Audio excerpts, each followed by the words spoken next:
New this morning, the school year is in full swing. Holidays right around the corner, packing in flu season, talking about the COVID vaccine for kids.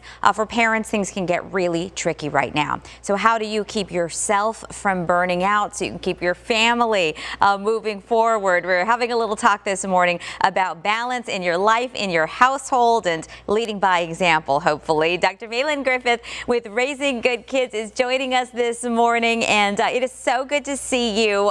Where do we begin? You help us all. Come on.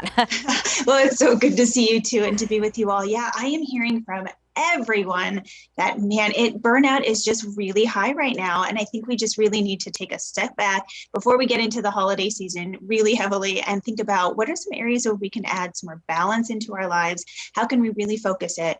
I think we used to think of balance as like holding 9 different plates in the air and trying not to drop any of them, but really getting a little bit better of understanding what does balance really look like, especially as we're kind of redefining life as we come back in from COVID. I think that because people were staying home for quite some time and having a little more family time and a simpler schedule, it is more stressful to take on everything that life is bringing at us again right now and have that busy calendar. So how do you know how to, maybe when to say no? Is that one of the things you need to discuss as a family?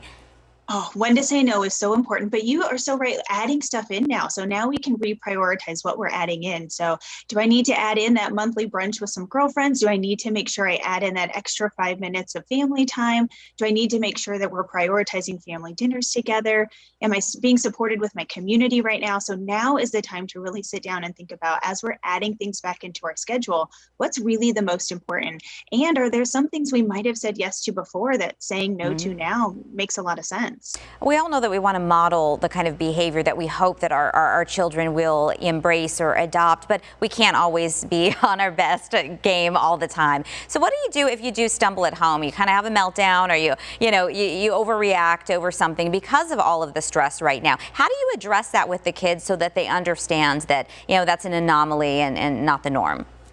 Oh, modeling and mistakes are my most favorite thing. We talk about this all the time. So we can't ever expect our kids to think we're perfect all the time. I make mistakes all the time. And I want our kids to know, hey, I got a little bit burnt out yesterday. I did way too much. I planned too many things. I didn't prioritize.